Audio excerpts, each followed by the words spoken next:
Olá, pessoal, tudo bem com vocês? Hoje nós vamos estar estudando um pouquinho mais sobre o processo de globalização e a nova divisão internacional do trabalho. Conteúdo este que a gente vem estudando já desde o livro 1 e hoje com esse tema, iniciando o livro 2, mais precisamente no capítulo 13.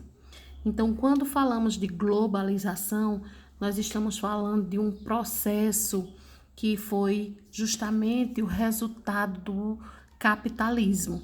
Então, como já vimos, o capitalismo ele passou por fases.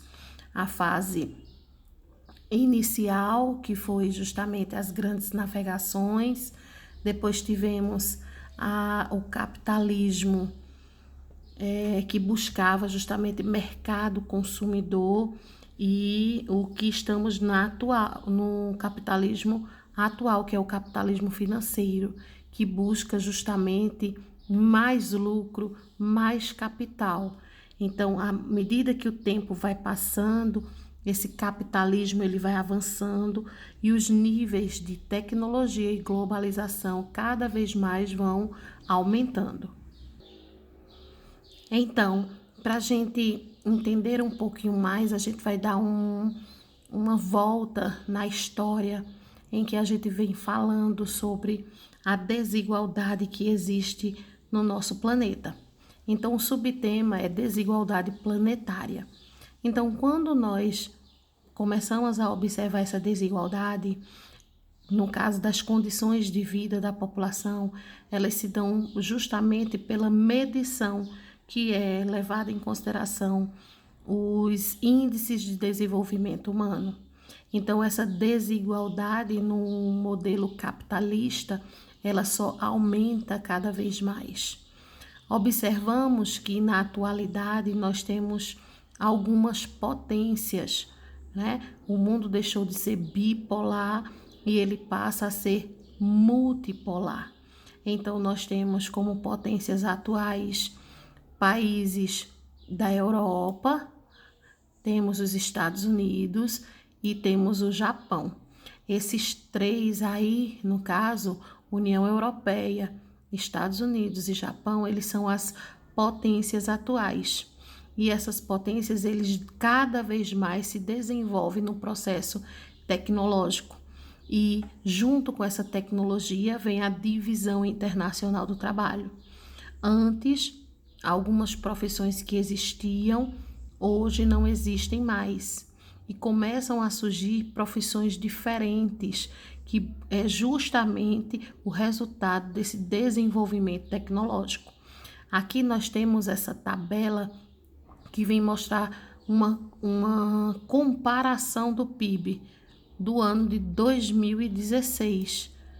Então, esse PIB é justamente o produto interno bruto, é tudo que é produzido dentro de um determinado território. E esse PIB vem mostrar justamente como o financeiro, os recursos econômicos dos locais, eles estão se desenvolvendo.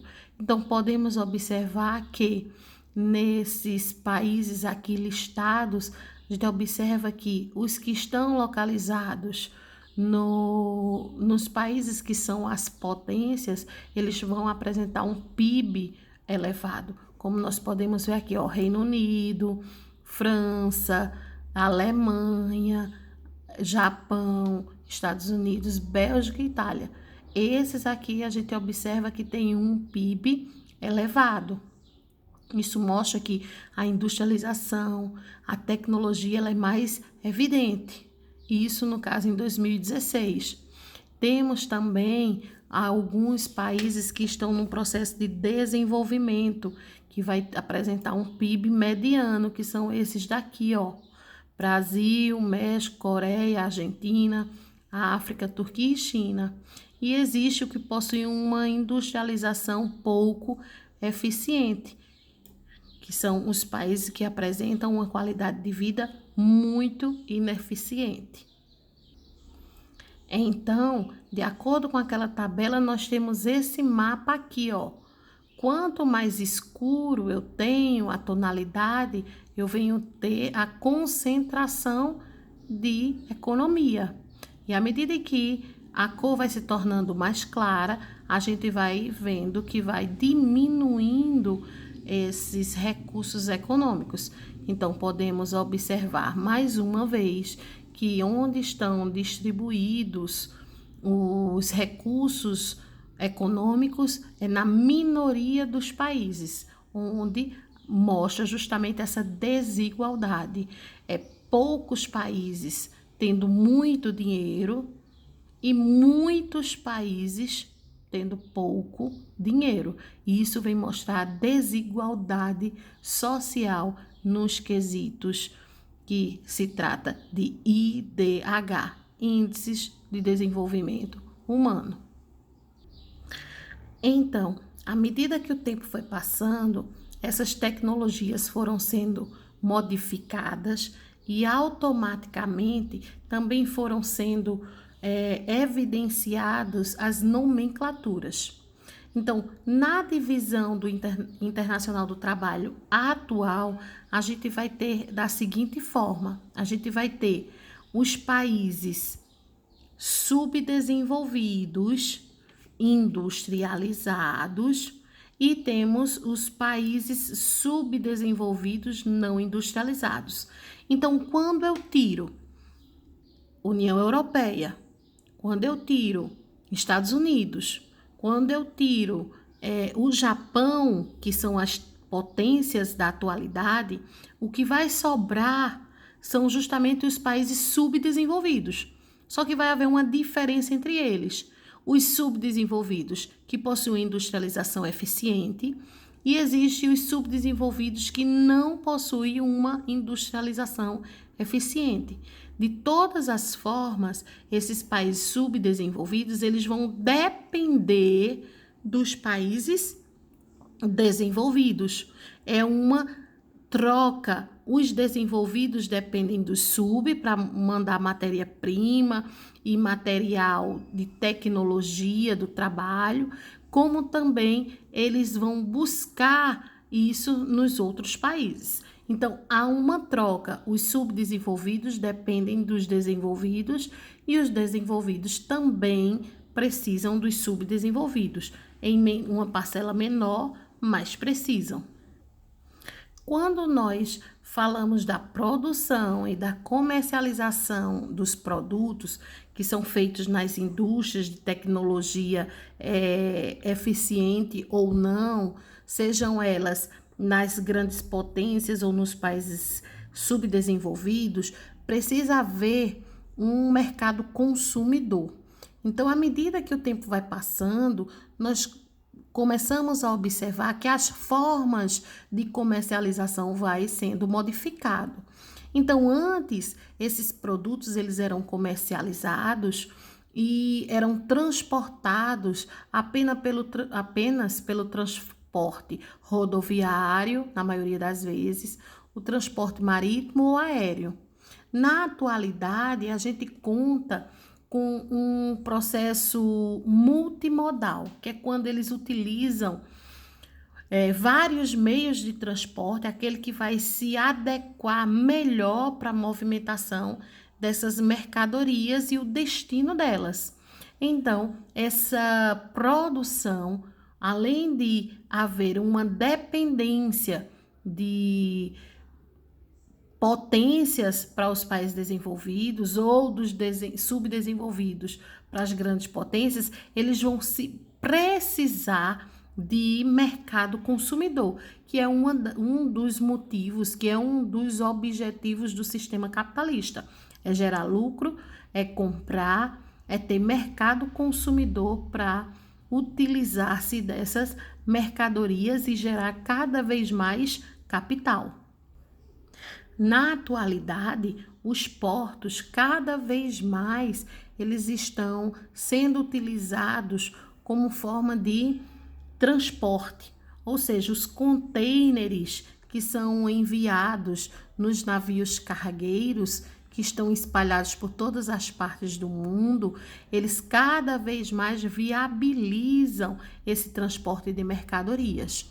Nesse processo que a gente está agora na pandemia, a comercialização dos produtos, elas começaram a se intensificar através das plataformas digitais. Então, é uma nova modelagem de comercialização de produtos. A loja física ela deixa de ter uma importância maior e começam a haver a existência de lojas virtuais. Então, isso é um novo modelo de comercialização.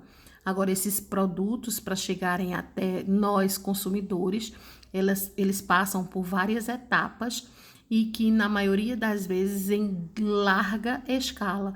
Então, é uma produção eficiente de uma tecnologia muito avançada para ter um menor custo para todos os consumidores. Quando falamos em modelos de produção, não podemos esquecer do toyotismo, aquele modelo em que buscava justamente a divisão do trabalho, só que de forma tecnológica. A linha de montagem, ela começou a haver uma terceirização na forma de produção. Então, não existia apenas uma fábrica para produzir um determinado produto. Eles iam terceirizando para poder montar um determinado produto. É tanto que, na atualidade, nós temos multinacionais no mundo todo que buscam justamente esses mercados de terceirização para montar seus produtos, que vão desde os produtos eletrônicos até os têxteis, enfim, numa diversidade enorme de utensílios, de produtos que chegam até nós. Na atualidade, quando nós compramos um determinado produto, seja ele pela internet, a gente pode ter uma conexão e acompanhar como está sendo o processo de deslocamento dessa mercadoria até chegar à nossa residência. Então, isso é justamente uma forma diferente de estar comercializando produtos na atualidade. Estamos passando por uma transição e ainda não notamos, que é quando essa pandemia chega até nós e nos causa uma mudança muito grande no cenário em que nós estávamos acostumados. Então, logo mais, os nossos livros, a nossa história, ela vai estar sendo remodelada, né? Refeita, modificada, porque a economia globalizada, ela busca justamente atender ao mercado das superpotências, que são Europa, Estados Unidos e Japão, as potências atuais. Então, como eu estava dizendo para vocês, que na atualidade existe a terceirização de produtos. Aqui está um exemplo de a montagem de um Boeing. Então, antes as empresas, elas tinham uma indústria para montar todas as peças para fabricar esse Boeing. Na atualidade, é a terceirização. Então, justamente isso, ó, cada parte do Boeing é responsável por um determinado país, por uma determinada indústria. Então, aqui ele já vem dizendo, ó, a fuselagem nos Estados Unidos, a fuselagem externa no Japão, slats, que é uma outra parte nos Estados Unidos, flaps na Austrália, enfim, cada parte é de responsabilidade de indústrias de países diferentes. Isso vem justamente nos mostrar essa terceirização que é tão evidente nos dias atuais. Aqui na nossa região a gente tem a fabricação de roupas, a fabricação têxtil. Então, vocês que têm os pais que trabalham com confecção, vocês sabem que compram um tecido, uma determinada pessoa faz o corte, a modelagem, outro faz a costura, o outro faz a lavagem, depois tem o processo de acabamento, para depois chegar no processo final, que é a compra do comerciário, né? Para chegar até o consumidor final. Então, com isso, nós vamos ficando por aqui. Vocês vão fazer o que está sendo proposto lá na plataforma e logo mais a gente vai estar retomando esses conteúdos, tá certo? Um beijo, até mais.